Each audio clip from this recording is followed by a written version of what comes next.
could you very kindly type into the chat window that you can hear audio okay, and also you can see the screen? That'd be very much appreciated. If you're on YouTube or Facebook, if you could very kindly do the same, or Periscope, just type in your chat and let me know that you can see everything okay, and just see what's going on here as well. So I think we can see good. Jeremy, I can see you're online with us now. Also Roland, excellent. Sam, thanks for joining us. Peter, James, Ivan, Malcolm, good, excellent. Everyone's being very patient here, so thank you for that. Okay. They've been entertained, Rupert. This is absolutely engaging. What else? They are all watching a road crash in slow motion. No, we'll get there. We're getting there. So we've got the screen up now. So what I need to do is just get everyone back on Zoom and aligned with us again. We've got 22 online today, which is hello fantastic. There. Yeah, glad you could join us today. We're very pleased, aren't we? Right. Okay. Right. Let me just do a quick scan of the chat that I can see. Chris is with us. Hello, Chris. Pradeep, welcome again. Muriel, nice to see you online. Linda, you're with us as well. Thank you very much. So you're not allowed to laugh with Steve at us on this one. Malcolm, Graham, welcome. Peter, Roland, Jeremy, James, Graham. Graham, you said to me you enjoyed the entertainment last time around, so you certainly got it. Michael, welcome. Lovely. And trying to see where I've missed anyone. Ivan, Sam, Diane. Right. So I think we're good to go. Steve, do you want to just tell us a bit more about the title you're going to be talking about today and the main parts you're going to be covering? And perhaps go from there. Would that be a good place to start? If you want to go from there, yeah, of course it is. Yeah, I mean, at the moment, there is a fantastic gold rush on. And the trouble is there are a lot of prospectors out there, and it's all surrounding video, it's surrounding online training. Anything to do with video at the moment seems to be a real hot topic, and a lot of people actually are utilizing it. The thing that we've all got to remember about it is there is a lot of stuff that is out there that isn't very good. And that means that we've still got the opportunity to progress and use video to raise our profile, to inform and to educate our clients, our customers, our staff, whoever we want to get out there. And today, really, we're just going to look at some of the fundamentals. And I'm going to draw on some of the experiences that I've had in my career. I've did countless hours, thousands of hours of live broadcast radio. I did countless and thousands of hours of on-screen presentation on direct response television. So some of the techniques that are used there, you can utilize in your own business, and you can then maybe capitalize on that and see a proper return when it comes to using video. And it is interesting doing this. You're going to find a lot of people are actually trying out the technology. There is a lot out there. A lot of it has been written. And it's interesting what you've been going through this afternoon, Rupert. A lot of the technology that's out there is written by geeks, or it's written from people from outside of the broadcasting world. So, you know, not having preview windows, not being able to see what's coming up, things like that, are all the things that many of these gadgets, when it comes to doing what you're trying to do now, are missing. But if it comes to fundamentally what's important about this, it's about the message. It's about what you say. It's about the stories that you tell. It's about engaging your audience. Now, strangely, the beginning of this program, I think, was highly engaging for the humor factor of it. But, you know, you could see you're battling against technology. You're trying to get it right. You're talking to the people. Your viewers are interacting with you. What more could you possibly want from any platform? So, you know, credit to you, actually. This is the Wild West of video production and television and video on the move. So well done to you. You're very kind, Steve. Thank you very much. In terms of what we plan to cover today, let me just bring up this presentation again just for a second. Steve is very kindly going to cover those salient points with us today, which you can see, you've just seen for the last few minutes. Chris is due to, unfortunately, having some broadband issues at home, but normally be hosting this with me. One of the things I did want to touch on is last week, you may remember, we talked about Captain Tom and his amazing charity walk. Now, at the time of grabbing this, but at 8 o'clock in the morning, 8:30 in the morning, I think he'd raised £10.5 million. By the time we got to lunchtime, he'd raised £13.6 million. and that's from 900 odd thousand donors. And as of 2 hours ago, he basically raised £28,353,000, and there was 1.3 million supporters.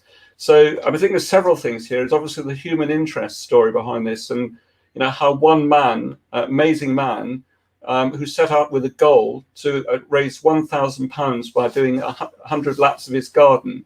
I mean, look at what he's achieved. Absolutely phenomenal. And obviously, Captain Tom deserves a knighthood for that. And I think there's been talk about him receiving the Pride of Britain award. So we should all be very proud of this amazing man.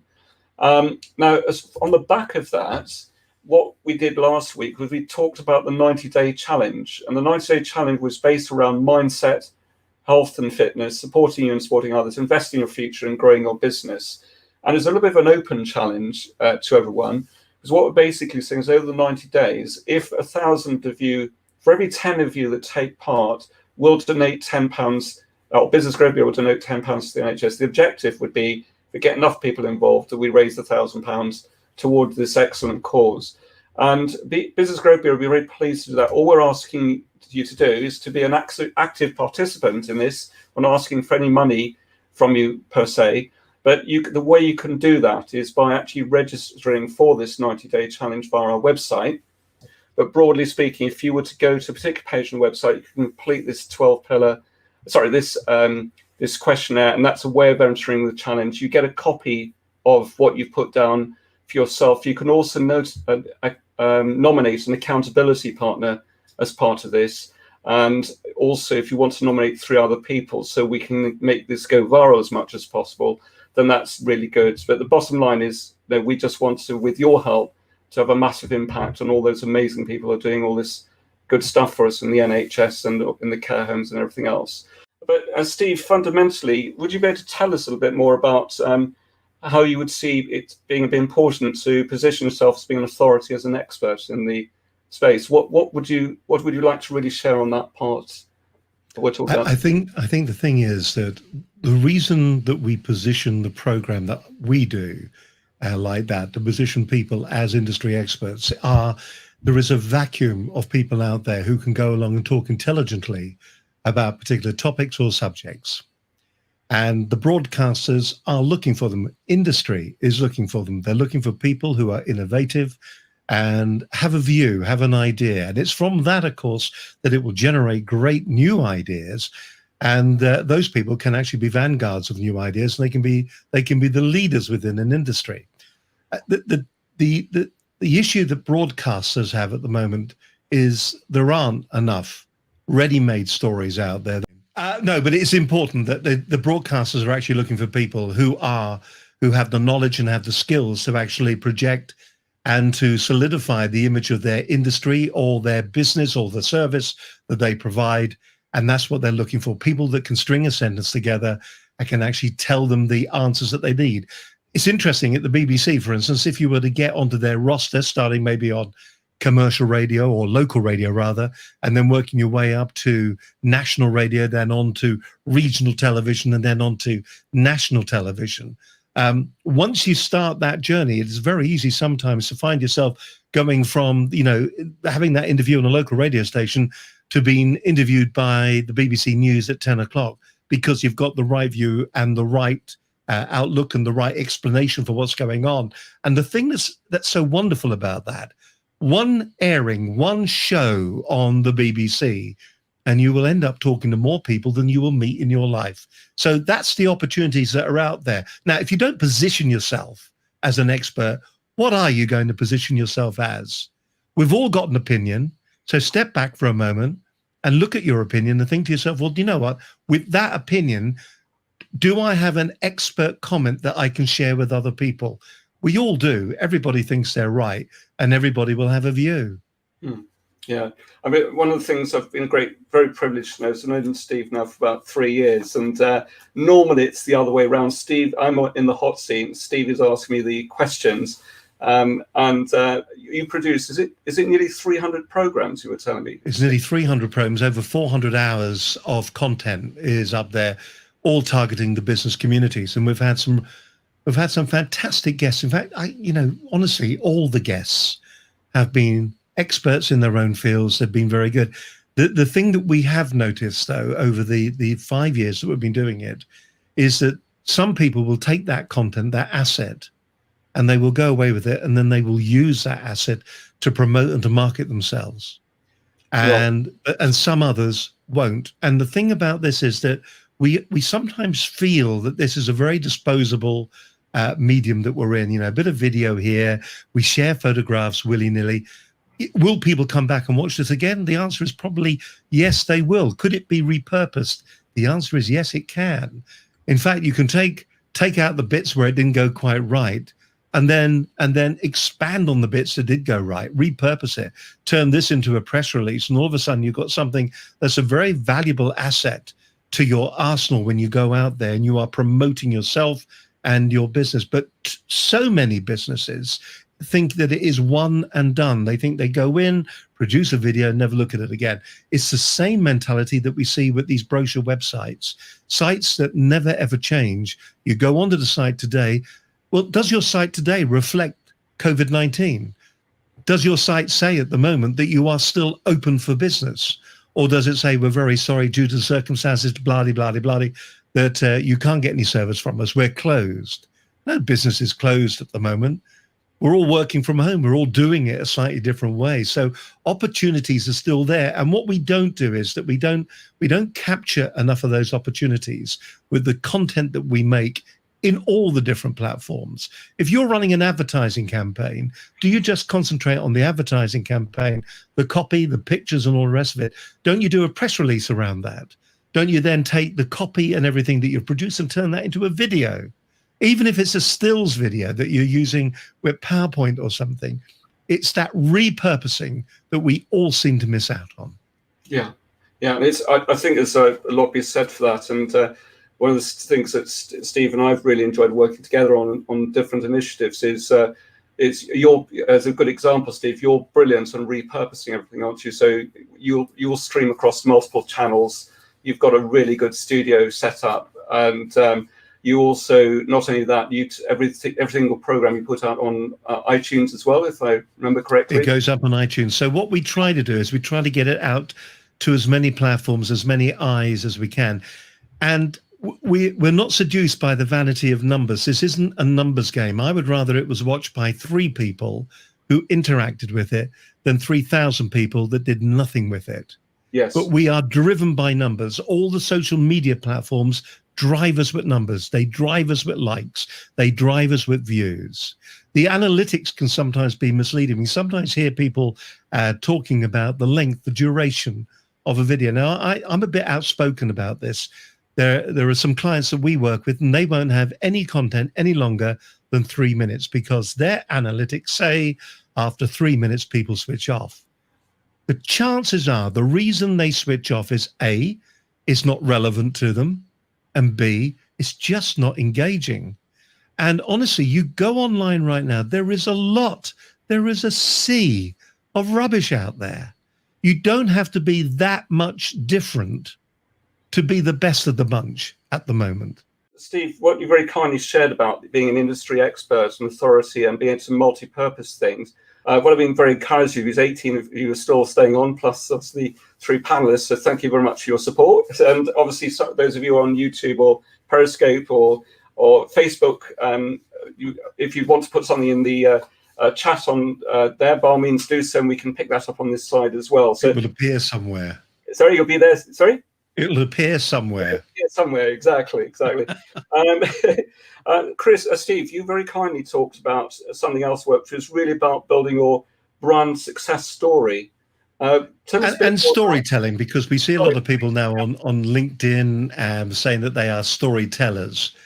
And I think having a story sell, obviously sell the sizzle, and that's always been the name of the game for me when I was working in shopping telly. It was selling the story, selling the experience, getting inside the mind's eye of the consumer. The biggest issue that we have with storytelling is that we traditionally tell linear stories when we're telling stories. And you see this sometimes when you go to your network events in the morning. You'll have somebody stand up there And it is very much, I liken it to Goldilocks and the Three Bears. They will stand up at the networking event and they will say, once upon a time, there was a young girl and her name was Goldilocks. And off she went to the woods one day to go visit her grandma. Now, we've already wasted 30 seconds of my minute that I was going to network with at the event. The actual crux of the story, like a headline in a newspaper, is Goldilocks slept in Baby Bear's bed and ate Baby Bear's porridge and got caught out. That's the crux of the story. And if you look at the headline of a newspaper, that's exactly what they do when they are storytelling. It's the headline comes first. The first paragraph will tell the story. Goldilocks went out to the woods and she met up with some bears and ate Baby Bear's porridge and slept in his bed. And the next paragraph will be all the detail. And when you tell your story on video, it isn't about trying to retain people through the monologue saying, if you hang on for 5 minutes, I've got another offer for you. I'll tell you a revealing fact. Listen, if the revealing fact is so good, tell it up front. Tell it up front. If you're selling pots and pans, tell them about the pots and pans and then get down to the detail. Because if they're hooked in like on a long form sales letter, they will stay with you. Engage your audience soon, engage your audience quickly. So when it comes to storytelling, invert the way you do it, turn it on its head and start from the end and get to the beginning, or at least start from the bit where it's interesting. Because sometimes the setup can waste too much time. So storytelling about your business. So when you see people's CVs on LinkedIn as well, a lot of people will start their CVs, in fact, CVs that come in the companies. And the CV will say, I went to school so-and-so. I got these A-levels, O-levels, GCSEs, blah, blah, blah, blah. My first job was, I don't care what you did 50 years ago. I really don't. I want to know what you're doing for right now and what you can do for me right now. So with the CV, you would turn that on its head. You would start with where you are right now, your skills, your attributes. If you're talking about your business, what your business offers, it's sell those benefits. Even if you give the benefits away, sell the benefits, engage me. And what do you do? And if I'm interested, then tell me about the rest of the stuff. Yeah. And it's really interesting this because you're getting examples of that when you go networking as well, don't you? Because you may be trying to have a bite of your sandwich and have a drink at the same time, as well as having a conversation. And of course, we all want to be polite and engage with people. But some people, everyone loves to talk about themselves, first of all, don't they? Yes. But at the end of the day, it's about always having a continual two-way exchange, and usually much shorter. Well, actually, shouldn't it be one-way exchange? What can you do for me? And then what can I do for you? That's all you really need to know, isn't it? You need to go a little bit more for the dance first. It's a bit of a question for you. Do you know why would you have a dance with the shop assistant in Marks and Sparks in Woolies? We'll use a brand that's no longer here. You know, if you've got a product, yes, okay, know, like, and trust. I understand that, and I can see why people always go down that route. But you know, how long does it really take to get some form of repertoire going between two people? A rapport, not repertoire, rapport between two people. We often say you can't judge a book by its cover, but science has proved that actually we do sum people up very quickly. People will already be listening to me and they go, don't like him. He's a bit, knows it all. Hard to believe, I know, but true. And some people will be saying, that's quite interesting. That's a different view. It's a different standpoint. But people will have already made up their mind. So how much more time do we need to have before we start investigating whether we can work together, whether what I've got for you will work for your organization? Sometimes we waste a little bit too much time hoping that when we've finished the dance, the courting will start. Maybe we should just get on with the courting. We had a similar conversation on air about 6 months ago, didn't we? So yes. I got myself into hot water on that particular program. But it's just a different view, isn't it? It's a different view. And could you imagine if that view is right? It means that while you are getting the business and growing your business and being successful because you haven't gone through this long courting relationship, the people that are still courting still aren't getting the business. Sure. We are in business That's why we go to networking events. We don't go to networking events to make friends, even though we do, but that isn't the primary reason. Why do you go to a networking event, Rupert? Well, I suppose it's mainly about meeting interesting people, finding ways of collaboration. No. Tell me the truth. Why do you really go to a networking event? What's in it for you to go to a networking event? So you want to like, know, and trust people, do you? No. Will that pay your mortgage? There's already a bit of debate going on here. Free booze, Kieran, lovely, I love it. Yeah, free lunch, Jeremy, well done. Yeah, so I can see everyone here is really engaged.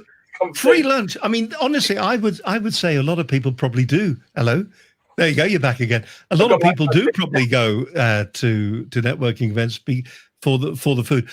A lot of entrepreneurs and solopreneurs probably go there because it gives them a little bit back of that corporate feel again. They feel that they're part of a group, of a community, and I understand that. And when I work for large corporates, because I mean we're very lucky. The small team that I work with, I'm blessed to have. But you know, there are times when I was working in the employee comms market that I used to enjoy going to the clients because I was back in the corporate world again.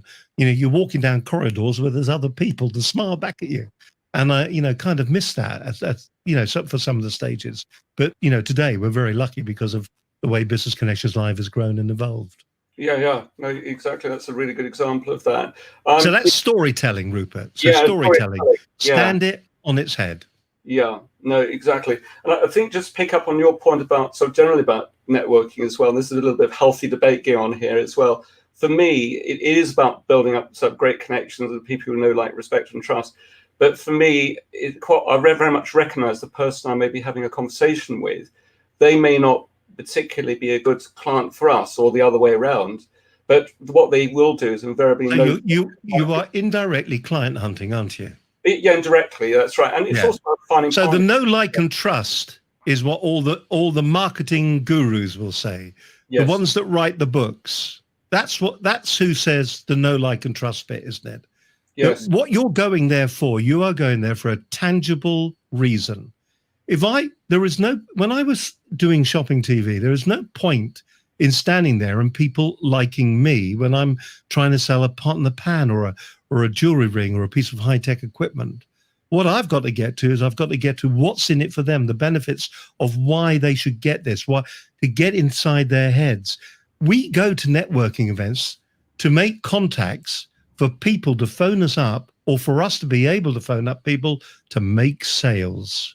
Yes. Because if no money exchanges hands, there is no business.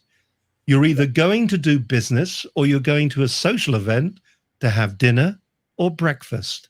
Why can't we be honest about that? Yeah, that's a really interesting. Now, I'm using a technique right now where I am being outrageously different from the mainstream, aren't I? Everybody talks about know, like, and trust. So I'm making. Now, that is one way of actually, you know, getting attention for yourself. Be slightly outrageous. Be just slightly off kilter, outside of the circle. Yeah, I'm sort of going with that. I just want to pick up on a couple of other things you said as well. And also, Chris has raised a really good point. And this ties in with the next two questions, I think, as well.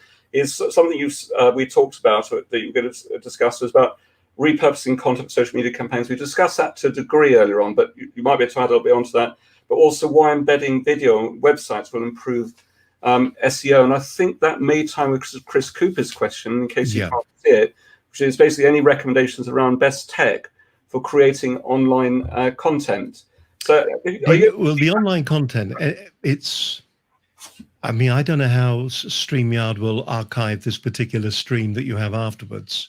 I'm sure there'll be an MPEG-4 stream somewhere that you can upload somewhere. There's always been this discussion of where you store it and where it goes and who gets the benefit of it. For instance, if you put a video file up on YouTube and then embed the YouTube link into your page, which of the two pages gets the SEO from the traffic driven to that particular video?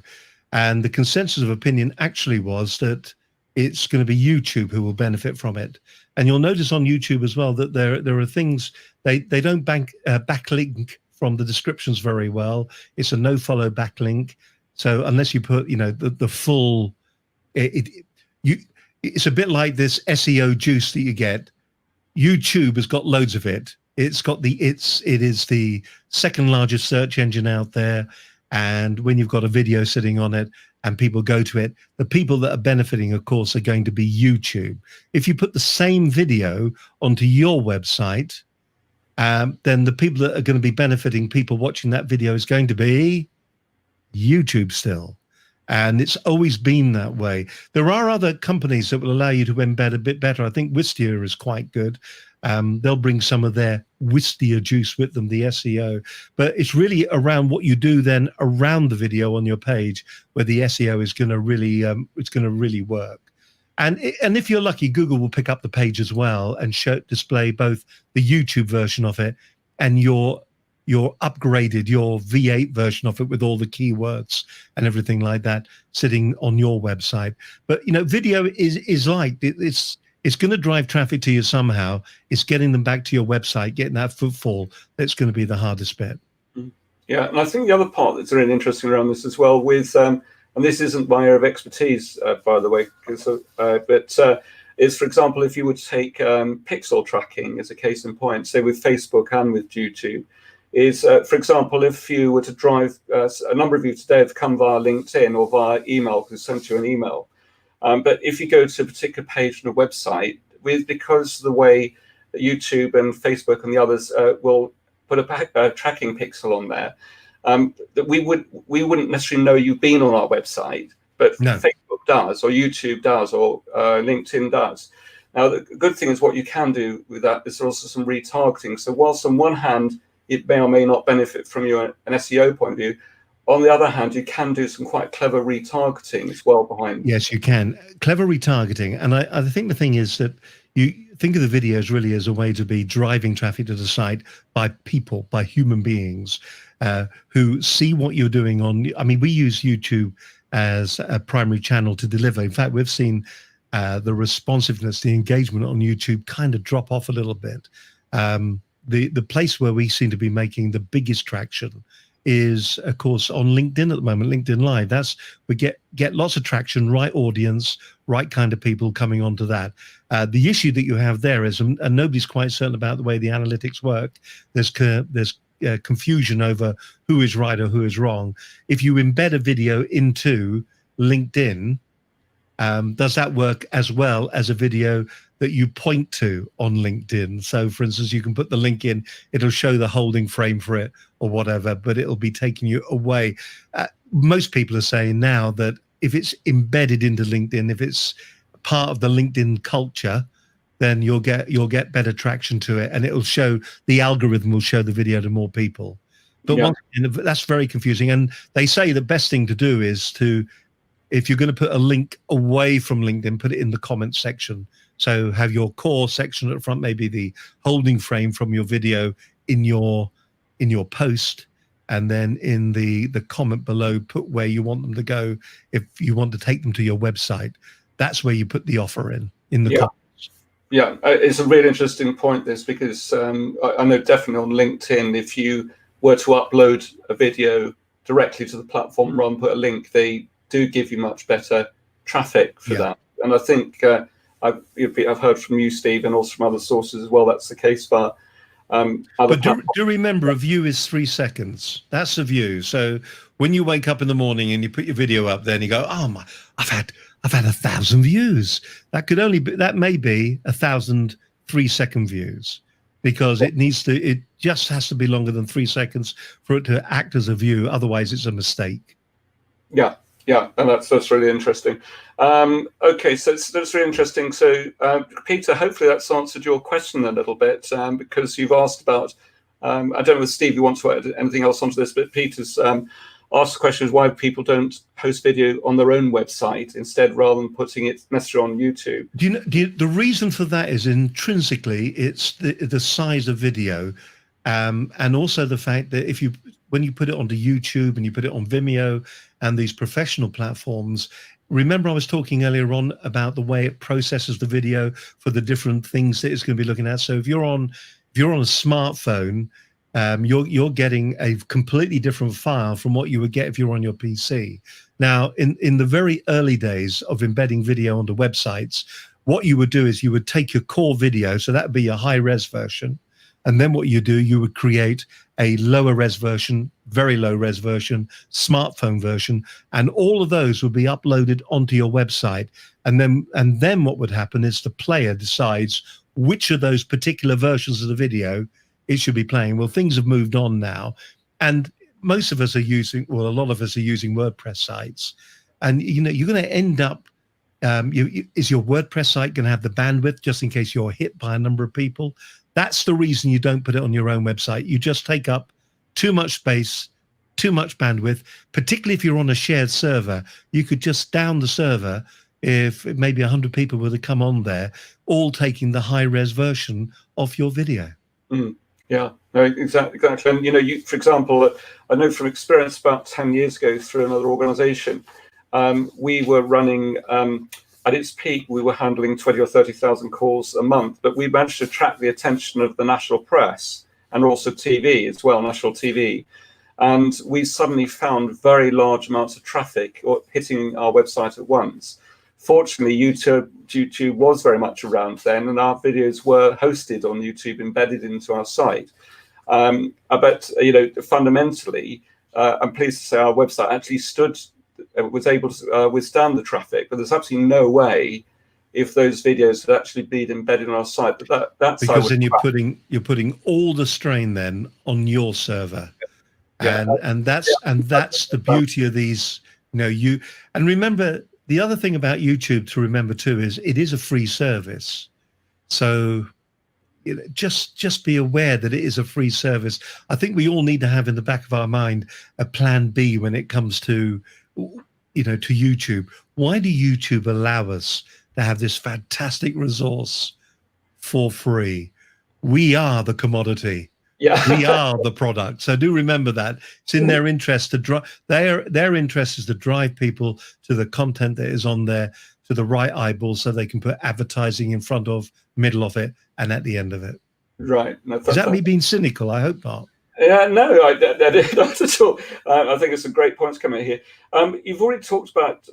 I think we've already answered this. One of the points we were going to cover is about using a video as a calling card for prospects. Is there anything else you feel you need to add to that? Well, I think it's a great way of doing it because it's a short video, 2-3 minutes at the very most for that, but it's a real opportunity. Get the storytelling bit right so that you start at the end, get your highlight, your benefits out there straight away, supported with some factual evidence.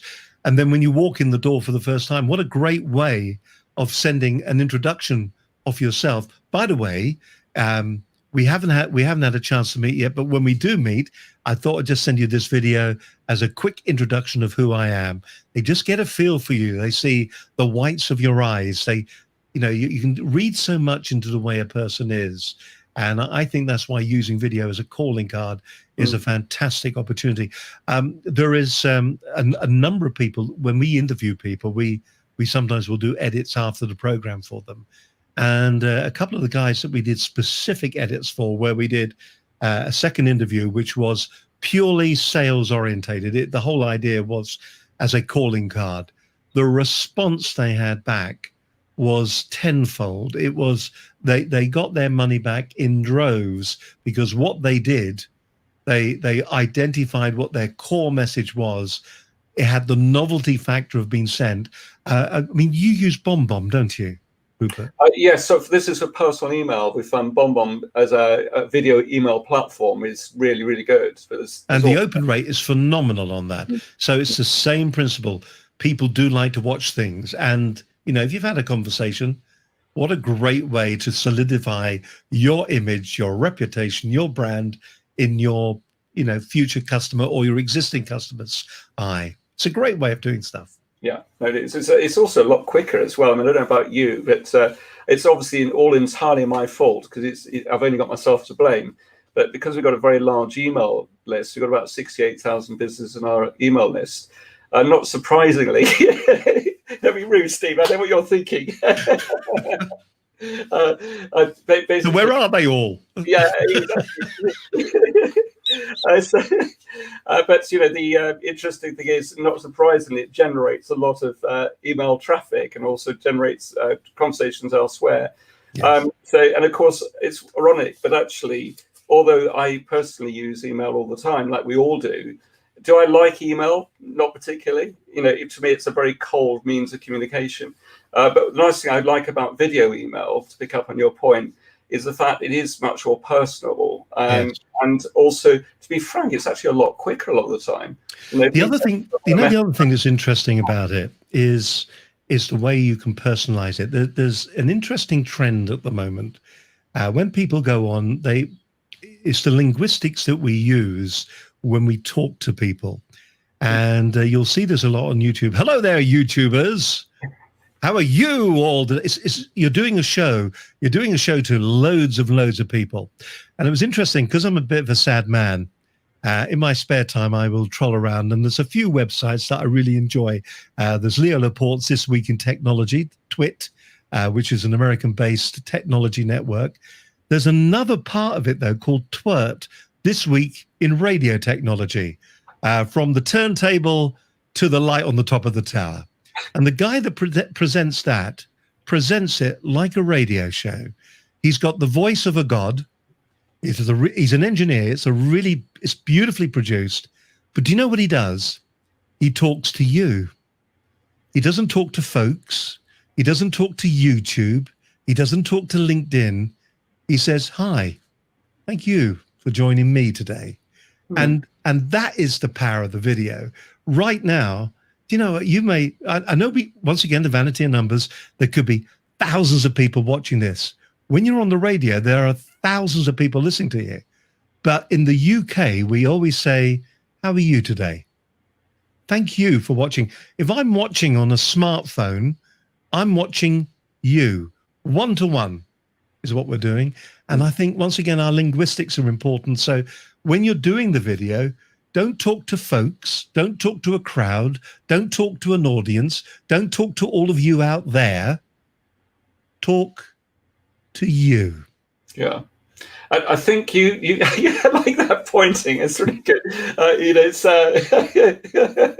goes back to that First World War poster, doesn't it? Really. So, but in fact, I think it is you, Steve. We're having a little bit of a joke about this now, but I think it was you, Steve, in what you very kindly submitted before today, where you made the point: it's you can communicate with many, but make it feel as if you're communicating with just that one person. Just that one person. Yeah. And that is the fundamental. When we talk about on shopping telly, for instance, so you're surrounded by cameras, you're surrounded by crew, you're surrounded by all the people that are doing it.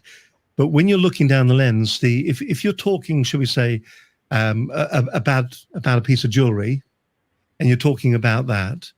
So what you're trying to evoke is emotions in one person. Imagine how you would feel when you walk in a room and that diamond explodes with color and glistens across the room. How are you going to feel when your friends see you wearing this dress, wearing this ring, wearing this jacket? How are you going to feel? Imagine it now. You're evoking emotion. And if you can evoke emotion in a single person, isn't that what we're all trying to do when you do the networking event? How often do you do that? How often at a networking event are you doing this? Yeah, I think, Steve, one of the things we will have to do in a future broadcast around this is to actually invite you particularly to talk about some sales strategies at some stage. Is there going to be a future broadcast?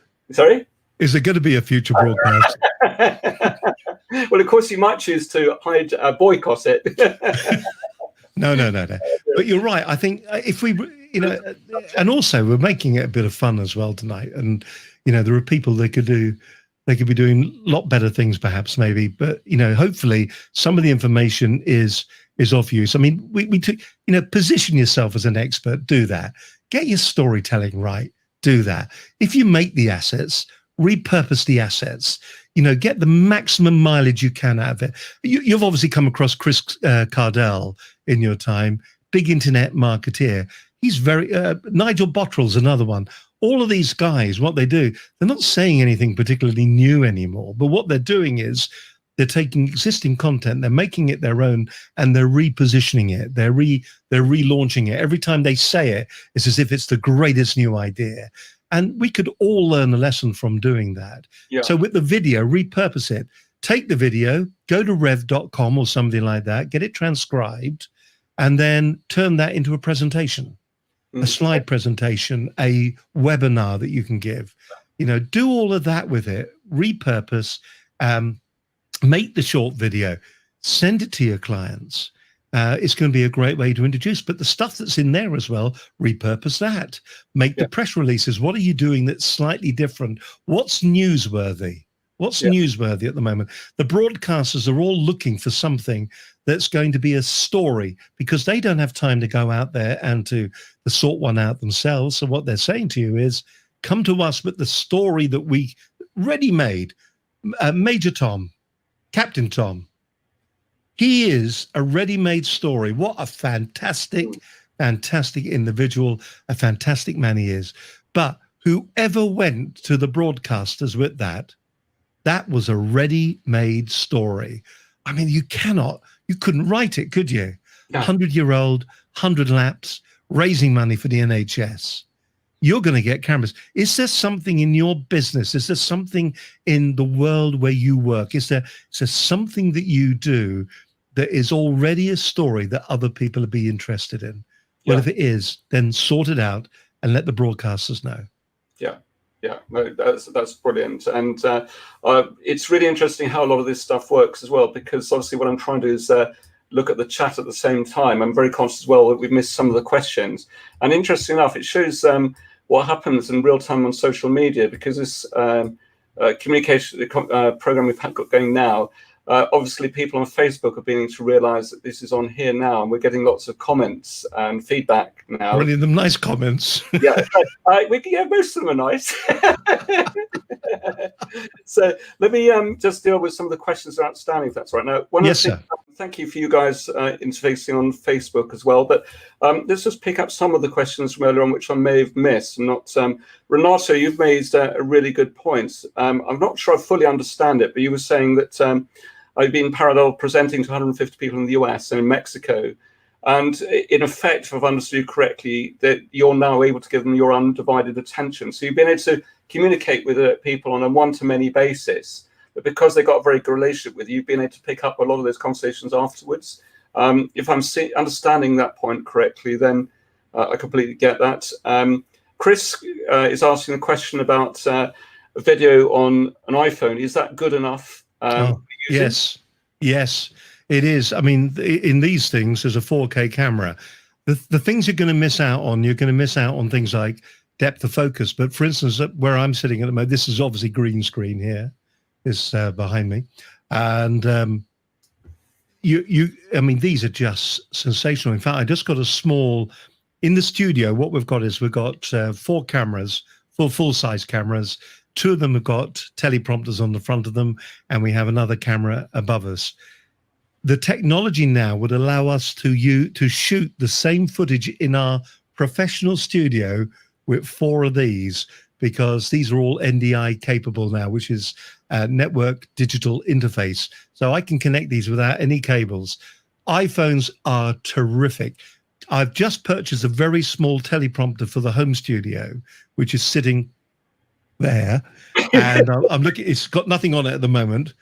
And the fitting that came with it allows me to screw this phone onto the back of the teleprompter, so I can actually use this with the teleprompter to do video. Just incredible. The quality from these is fantastic. I've been doing a lot of work for companies who have been asking me to edit down their content that they've been shooting themselves, and they're all shooting it on iPhones. The only thing you've got to watch out for is sound on these. The further away from the microphone, the worse it is. The most important bit, one of the most important bits of any video, is going to be the sound. And if the sound is rubbish, then you've got a switch off point in your video. shell out for a low-cost lavalier or lapel microphone, go to Amazon, pay 20 quid, one that plugs in the bottom, either your Thunderbolt or your headphone socket on the bottom. Use one of those because sound is so, so, so important. The other thing is get a stand so that it's not waving around all over the place. Put it on a stand in front of you so it's nice and still. Compose what you're going to say in your head and then deliver it to camera. You can even edit easily on these. I think these are revolutionizing the way we do it. I mean, you're using the camera on your iMac, aren't you? Yes, I am. Yes. Yeah. So what I'm using here, I'm using a D5200 with a small software frig in it, so it won't switch itself off after half an hour. Small auto cue on the front. But the sound side of things here, there's a Mac here as well. The sound side of things is a Behringer mixer. There's an Audio-Technica microphone here. There's another big old microphone over there, which I'd use for radio. But the thing that's the real magic is I've got a box sitting on the desk over here, which processes the audio. And it's got a gate on it, compressor on it, and it gives you that kind of radio sound. And I think sound is so important when you're doing production. But at the very least, don't rely on the microphone in your phone. Get yourself a lavalier or a lapel. Yeah, yeah. In fact, actually, it's interesting because if you look online, for example, there are some, you can obviously use proper radio mics, as you use all the time, Steve, don't you? But as well. Rode do a really nice mic that's like that. But yeah, Rode do. They do a lovely little microphone that sits both on the phone and you can clip on here, and you can also put a proper wired lavalier microphone into it as well, because it's a box. If you can't afford to do that and you've got a little bit of production time afterwards, film it on the phone, but get one of those small digital recorders, put it maybe in your top jacket pocket, just record your sound separately, and before you start, just go like that, and then you can sync all the sound up. How far out was that, by the way? About a minute. But you can do that. You can get these little Bluetooth radio mics, which literally sit on your lapel. They're only about that big. Yeah, they are about. This is the Rode one, I think, that does that. That's Bluetooth. Does that as well. So there are Bluetooth ones, and there are the ones that are on the same frequency as your Wi-Fi and stuff like that. And then you've got the more pro. When I say the pro ones, you've got the ones that we would use, which are the proper traditional studio radio mic systems. Okay, no, thank you, Steve. A few other points here. Renato, thanks for interjecting there as well in terms of being able to integrate small satellites, their phones internally. Interesting that. In fact, Chris was talking about with me only a couple of days ago because he's so upset about his broadband provider that he's even been contemplating having a satellite dish on the outside of his house because he does. Chris runs a weekly radio show. Now, radio and voice is much more less bandwidth intensive than video. But there is an issue there, isn't there? Is that the satellite dish is incoming. What Chris is after is outgoing. You can get it based, of course, Renato really? All this, but you can get it to two-way via satellite. Can you? I think so. I'll do a Google on that afterwards. Renato, you have to my recommendation, and this was a conversation that came up the other day, is that hardly anybody uses 4G at the moment while they're at home. Get yourself a 4G modem, buy data on the go SIM cards, and for about 150 quid, you can have, 75 down and 20 up, which would be highly, highly suitable for him. Use 4G. As long as he's got a 4G telephone mast nearby, then he's going to get that kind of performance until they get fiber into him. Yeah, Renato's actually fed back. So Renato said, Renato is someone who knows, by the way. He happens to work. I won't mention the name of the organisation, but they do happen to be the largest telecoms provider in the UK and probably one of the largest ones in the world. So, but Renato knows a lot about satellites and transmission through that. So, and he says you can do up as well, does he, from your home? What you're saying, Renato, I'm not sure. I think you're saying you can transmit it to the lower. Yeah, so I think two-way, as far as I understand it. I think really? Yeah. I bet it costs an arm and a leg if it's from whoever we're talking about. Well, no doubt to Renato will be able to fill me in afterwards. Yes, so the other thing Renato's saying, yes. We've not answered a couple of questions here. I think Jeremy asked a question earlier on. Yes, it is BombBomb, by the way. It's BOMB.com. There is another one, isn't there? I don't know what that's called, though. There is another one, but I don't know. Loom, is it? Loom is more for screen sharing, screen recording, isn't it? I hesitate at clicking on it because if I click on it, you know what will happen, don't you? I'll disappear and that'll be the end of it. Yeah, well, you'll be gone. Yeah. So we'll leave it. Yeah. While it's kind of working, we'll walk away. You were saying about the importance of sort of raising your profile across other broadcasters as well. A lot of what you've been sharing with today, because it's elevating you as a brand, as a person, but as an organization, it makes you potentially much more interesting to other broadcasters. Yes, it does. Yeah. And this goes back to what I was saying earlier on about having pre-prepared stories, things that they can run with without any thinking. You know, a BBC newsroom is going to be hard pushed at the moment. Any newsroom is going to be hard pushed. The opportunities for local radio, of course, have kind of disappeared now with the conglomerates that have taken over and the networking that is going on out there. So to a certain extent, the only outlet in the local areas, to a certain extent, it's going to be BBC. And they need the stories. They need it to be fed into them. Of course, you know, once you've got that expertise and once you've done it a couple of times, you're now effectively building your show reel.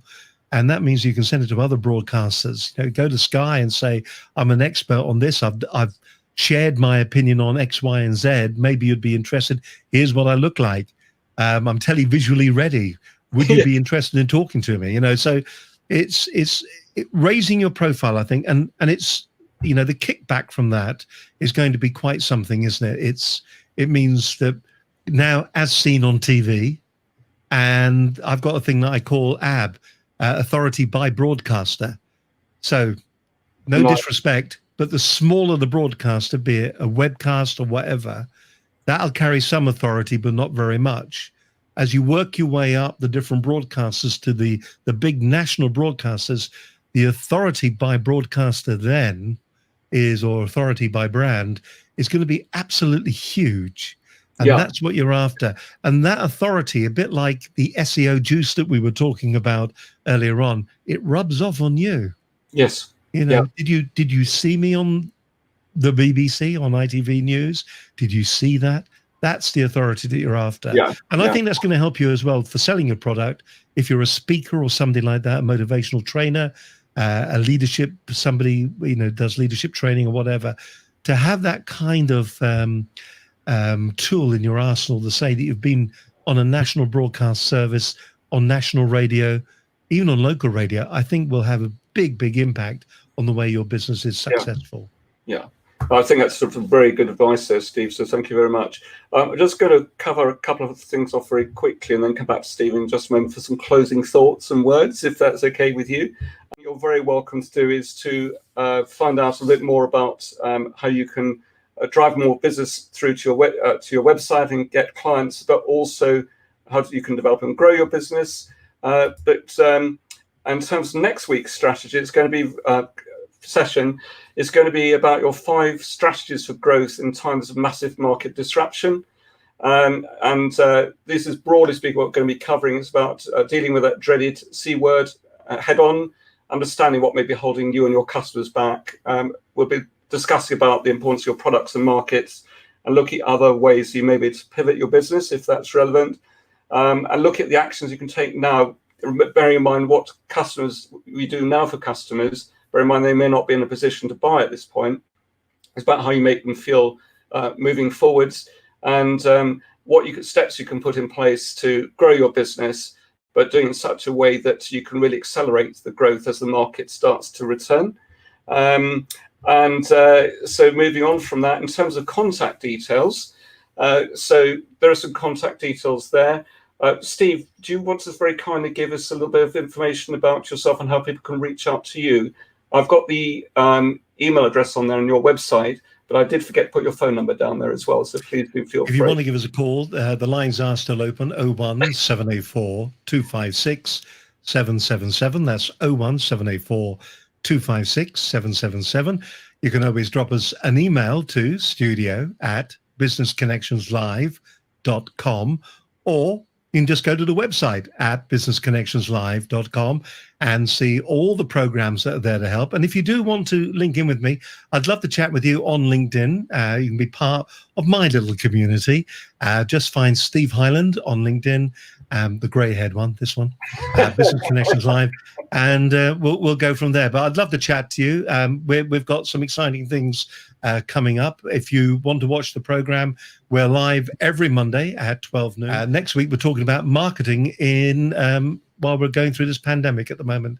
And we've got Dee Blick. She's going to be on the program. So I'm really looking forward to that. So that's this Monday's live program at 12 noon. And what we're going to do, because I've enjoyed it so much, we're going to do all this paraphernalia at the beginning where it all goes wrong, pretend. And because I think that's a great way to engage the audience. Be using us as a living, breathing example. Yes, I know. Thank you very much, Steve. But you'll be back on the show soon anyway, won't you? Well, yes. if you invite me back on, of course. But no, seriously though. I'm just going to have a quick look through the chat, just to make sure we've covered everyone's questions, and we'll leave you to get back to your evenings and enjoying yourselves, as it were, during the lockdown period.